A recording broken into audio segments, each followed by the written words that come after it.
The way you write the language is like more heightened sometimes almost. I love to throw in a 50-cent word here and there.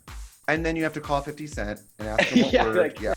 Congratulations on what I'm calling a demented women's magazine. It's like they let you resurrect McCall's from the 90s and write whatever the hell you wanted. How are you feeling about the book being out? I love how hard it is. It is hard and sturdy. You could knock somebody out with it. Yeah, I've been kind of working on my posture, which has been nice. Yeah. It's a multi-purpose tool. It's a weapon. It's a balance tool. You could serve like a charcuterie on it. Yeah, if you get two of them, it's a doorstop. Yeah. Or you could just read it as the intended purpose is. The first drag queen book you won't want to use as a doorstop.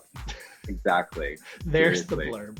Talk to me about how this idea came about. Well, I've always wanted to learn how to read and write, so this was like a passion project of mine that came to fruition, which is usually something that I don't experience in terms of goals or ambition. Bloom came to us and was like, if you learn to read and write, we'll pay you some money. And I was like, yeah. I'm ready to get hooked, honey, hooked on phonics.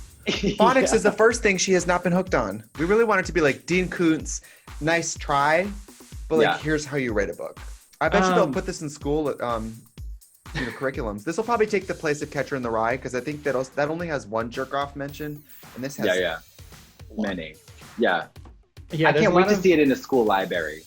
Let me tell you this story. When I was in 6th grade, I had to read a book about a Native American person, and I picked a book called Shoshone Girl about a girl who was Shoshone, right? Read the book top to bottom, nothing ever happened. This book was called Shoeshine Girl. And I finished that book and said, I read a book about a shoeshine girl. There is no Shoshone Native American women in this book. And I was like, I'm in 6th grade, I'm busy. Did you know I didn't know how to spell Shoshone and I read Wow. And in reading the book, at no point you were like, she's shining a lot of shoes and doing nothing about her culture. Apparently not, because I don't have a single shine shoe in my house, so I got nothing out of that book. Anyway, that's more of a personal story. It's a great personal story. Good little anecdote there. This book, why was it important to insult the reader from the jump? The introduction says, you're reading this book and you're dumb. Well, because listen, you have to install a hierarchy right away so that there is a ladder to climb, that there's somewhere to go. And I believe the quote you're speaking to, it's related to a John Waters quote where he says, if you go home with somebody and they don't have books, don't f them. And I always found that advice to be rather incomplete because having books doesn't mean reading books. Right. And even owning books doesn't make you smart because if you bought this book, it doesn't make you smart. It makes you desperate for guidance. Guidance you may or may not get at the end of reading it. Totally. There Totally. are some pop culture confessions in here that are a little wild, like the fact that Trixie has never seen the television series Friends. Oh, and thank God, because it sucks. Well, that's what I learned from Katya's book. I said, because she talks about the Rachel in the hair section and how that was a cultural impact. And Katya was like, you're missing nothing. It's people who are friends. But how have you avoided it? I feel like it's permeated the culture so heavily that it's like, you have to have seen at least one episode on a TBS. She takes Hermit like to a level, like a previously unexplored level. Like she will completely just... I'm not a TV watcher. The only show I watched was Drag Race, and then I was on it enough times that now I barely watch it. Yeah. I mean, I love the Friends opening song. Yeah. Who does? Yeah. How does it go? That's it, right? That's exactly it. Starring Mariska Hargitay as Law and Rachel. Order Special Friends Unit.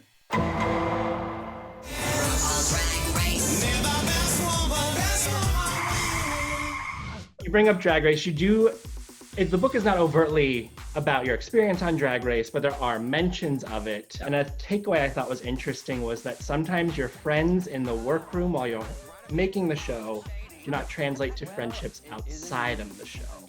Totally. Yeah.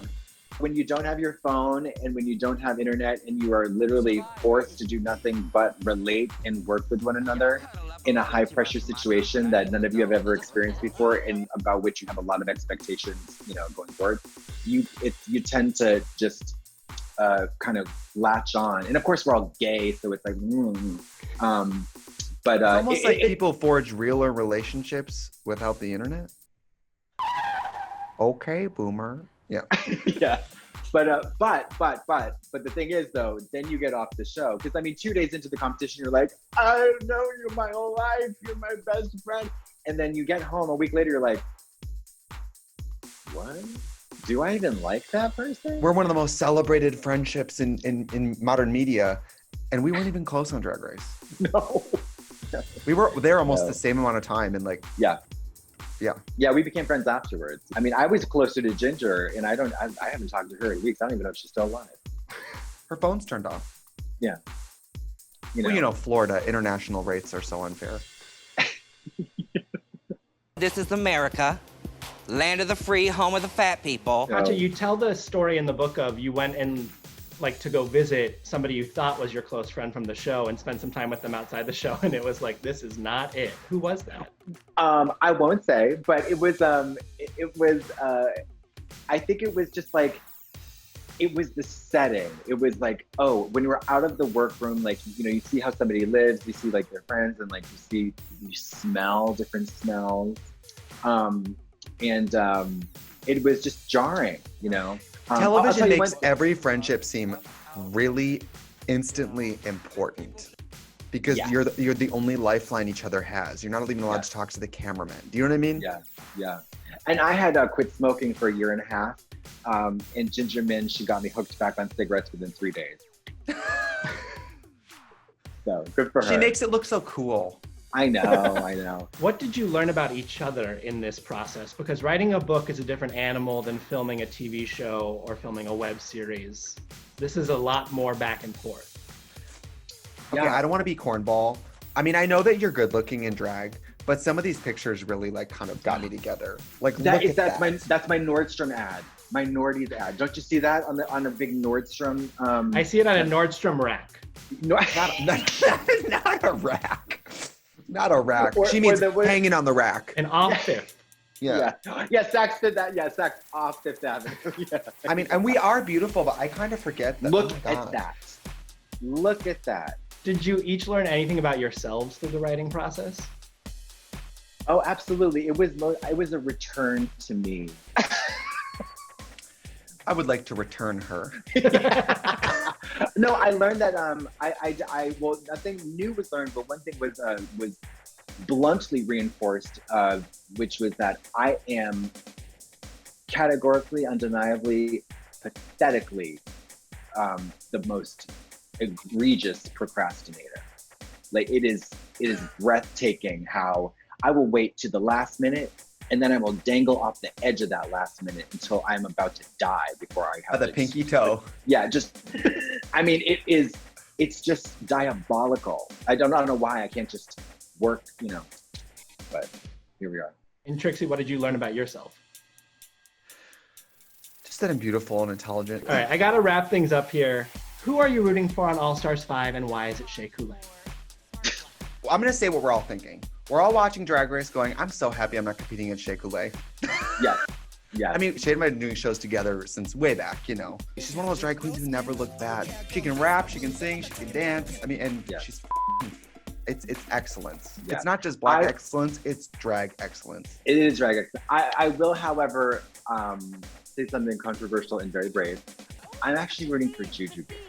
This is an answer I will also accept. Yeah, because I'm telling you, and Drag Race gets clarified down to little moments and sound bites that resonate, and once the queen is off the show, they'll be parroted back to you ad nauseum forever. That thermostat line from the Snatch Game of Love. How would you keep me warm at night? I would sensually walk to the thermostat and turn up the thermostat to a sensible 74 degrees. I mean, I thought she should have won the challenge. And I was on the phone with her the other day, and she was doing the voice even better than she does on the show because she's so good at it. And it's just, I don't know. I love to watch her. She is I want her on every season. She's just, I think the game of All-Stars is like, be proud of who you might lose to. And you'd be proud to lose to Shea, Juju. Absolutely. Yeah. You know, like there's so many good options to lose to. You're like, yeah, I lost. Like when I could have lost to Kennedy. It would have been like, yeah, I'm only human. Yeah. It's Kennedy Davenport. Yeah. You're not a loser because you lose to, you know, somebody amazing. Fuck my drag, right? All right. Well, thank you guys. Any last words about the book? Any plugs you want to make about the book? We have it on hardcover. We have it in ebook, and we even did an audiobook of our real voices. Yeah. And if you have a Vitamix at home, you can blend it into a nice shake.